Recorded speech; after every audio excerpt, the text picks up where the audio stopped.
National highway authority of India അവർ വായ്പ എടുക്കുന്നുണ്ടല്ലോ. ആ വായ്പയൊന്നും കേന്ദ്ര സർക്കാരിന്റെ കടമായിട്ട് കണക്കാക്കാറില്ലല്ലോ. കേന്ദ്ര സർക്കാരിന്റെ ബാധ്യതയായിട്ട് ആരും കണക്കൂട്ടി വെക്കാറില്ലല്ലോ. പിന്നെ എന്തുകൊണ്ടാ കിഫ്ബിയുടെ വെക്കണമെന്ന് പറയുന്നത്? അതിന് മറുപടിയായിട്ട് അന്ന് UDF നേതാക്കൾ പറഞ്ഞത് നാഷണൽ ഹൈവേ അതോറിറ്റി ടോളും പിരിക്കുന്നുണ്ട്. അതിൽ നിന്നാണ് അവരെടുക്കുന്ന വായ്പ തിരിച്ചറിയുന്നത്. കിഫ്ബി ടോൾ പിരിക്കുന്നില്ല, റവന്യൂ മോഡലല്ല. അപ്പൊ ഇവരുടെ ആദർശം എന്താ? ടോൾ മോഡലാ, സഹായിയാണ്. ടോളില്ലാത്ത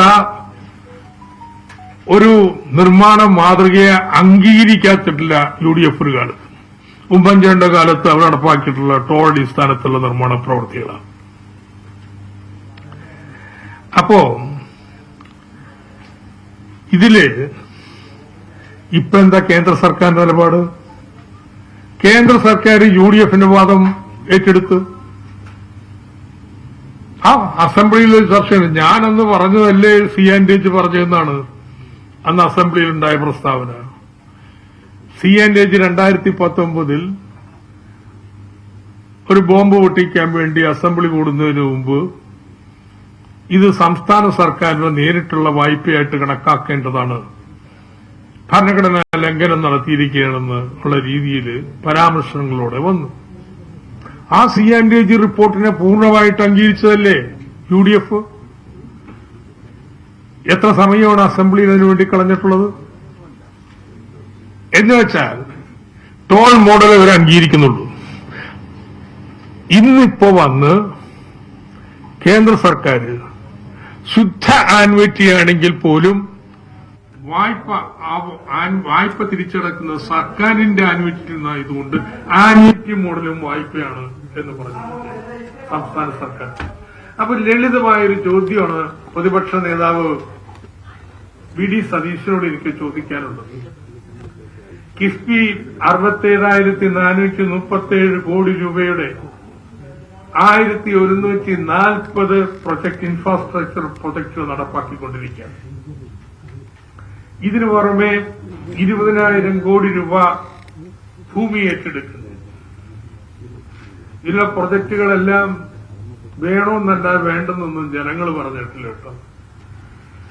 ഇന്നിപ്പോ കടലോരത്തെ നിവാസികളുടെ ഏറ്റവും വലിയ ആവശ്യം കടൽ ഭിത്തിയാണ്.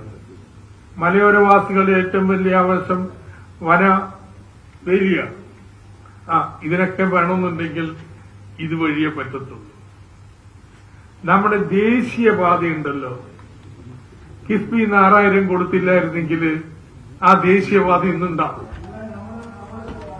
6000 കോടി രൂപ കൊടുത്തതിന്റെ ഫലമായിട്ട് 65,000 കോടിയുടെ ഒരു നിക്ഷേപമല്ലേ കേരളത്തിലുണ്ടായിട്ടുള്ളത്? ഇതൊക്കെയാണ് കിഫ്ബിയുടെ മേന്മകള്. VD സതീശനോടുള്ള ചോദ്യം ഇതാണ്. ശരി, കിഫ്ബി മാതൃക പറ്റില്ല, പിന്നെ ഇത്തരം പ്രൊജക്ടുകൾ നടപ്പാക്കാൻ നിങ്ങളുടെ കയ്യിലുള്ള ഏർപ്പാട് എന്താ? കേരളത്തിലെ ജനങ്ങളോടൊന്ന് പറഞ്ഞു. കേരളത്തിലെ എല്ലാ റെയിൽവേ ക്രോസിംഗുകളും മേൽപ്പാലങ്ങളും വേണം, എല്ലാ പട്ടണങ്ങൾക്കും ബൈപ്പാസ് വേണം, നമ്മുടെ സംസ്ഥാന പാതകൾ മുഴുവൻ PMNPC ആവണം, പഴയ പാലങ്ങളൊക്കെ പുതുക്കി പണിയണം. ഇങ്ങനെയെല്ലാം ചെയ്യേണ്ടതുണ്ട്. നമ്മുടെ capital city region development, industrial corridor, പിന്നെ ഭൂമി ഏറ്റെടുക്കണം. UDF ജനങ്ങളെ പറ്റിക്കരുത്. ജനങ്ങളോട് തുറന്നു പറ, ഇതൊക്കെ ചെയ്യാൻ നിങ്ങളുടെ കയ്യിൽ മാർഗം എന്താ? മാധ്യമങ്ങൾക്കും ആകട്ടോ, കാരണം ബഡ്ജറ്റ് കാലമായതുകൊണ്ട് ഒത്തിരി ലേഖനങ്ങളൊക്കെ പല വിദ്വാന്മാരെ കുറിച്ച് എഴുതി തീർത്തിട്ടുള്ളതല്ലേ. ലളിതമായ ചോദ്യം, കേരളത്തിന്റെ വികസനത്തിന് മുന്നോട്ടുള്ള പുരോഗതിക്ക് ഏറ്റവും വലിയ വിലങ്ങുതടി ഇൻഫ്രാസ്ട്രക്ചർ ഡെഫിസിറ്റ് ആണ്.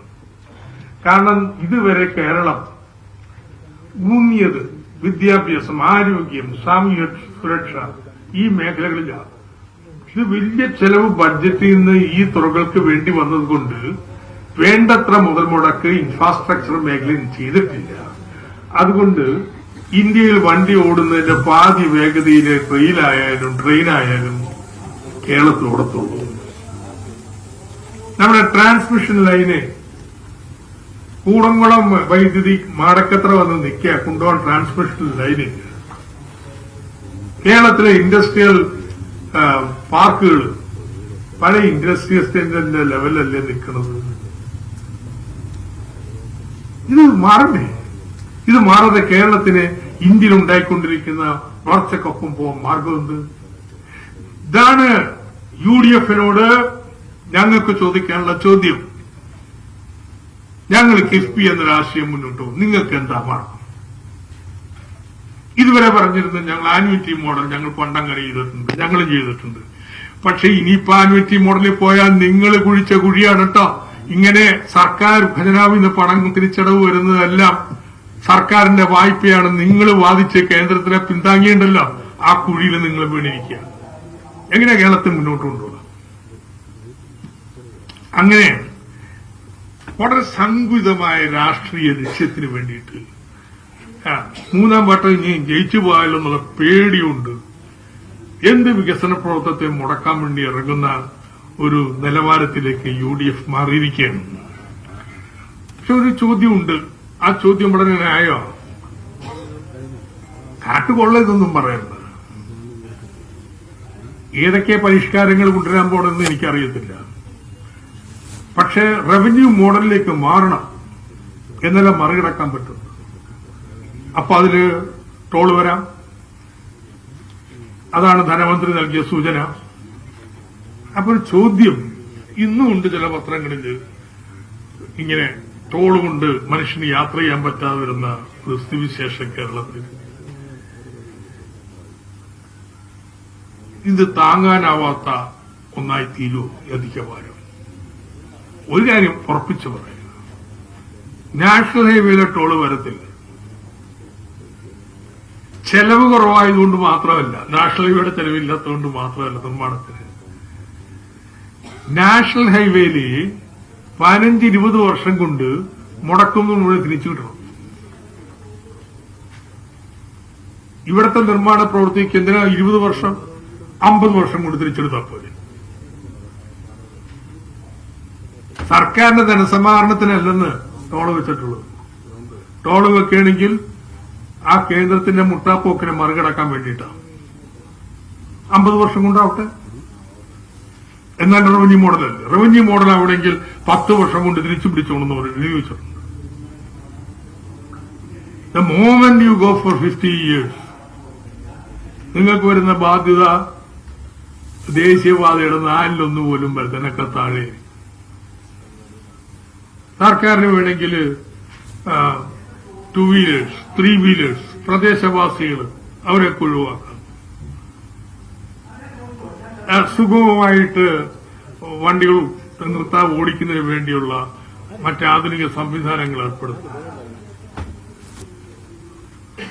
അതുകൊണ്ട് അയ്യോ ഭയങ്കരമായ ടോള് വന്ന് ജനങ്ങളൊക്കെ പിന്നെ അത് അരഞ്ഞാൻ പോണു എന്നും പറഞ്ഞ് മനുഷ്യന്മാരെ വിരട്ടെയും പേടിപ്പിക്കുകയും ചെയ്യുന്നു. ഇതിനൊക്കെ പോംവഴികളുണ്ട്. എന്താ UDF മനസ്സിലാക്കാത്ത, അംഗീകരിക്കാത്തത്?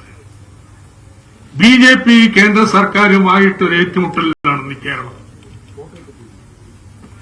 കേരളം ഇന്ത്യയുടെ ബദലാണ്, ഇടതുപക്ഷ ബദൽ. ആ ബദലിന്റെ പ്രത്യേകത എന്താ? ഇന്ത്യയിൽ ഒരു സംസ്ഥാനമില്ലാത്ത ക്ഷേമ സൗകര്യങ്ങൾ ഇവിടുത്തെ സാധാരണക്കാർക്ക് ഉറപ്പുവരുത്തുന്ന ഒരു സംസ്ഥാനമുണ്ട്. അത് കേരളം ഉണ്ടായിട്ടുള്ളതാണ്, LDF-ന്റെ മാത്രമൊന്നുമല്ല. അതാണ് കേരളത്തെ മാറ്റി നിർത്തുന്നത്. അതിനൊരു പോരായ്മയുണ്ട്, നല്ല തൊഴിലിവിടെ ഉണ്ടാവണില്ല. എന്തെങ്കിലും തൊഴിലുണ്ടായാൽ പോരാ. 30 ലക്ഷം ഇവിടെ കേരളത്തിൽ വന്ന് ജോലി ചെയ്യണത്.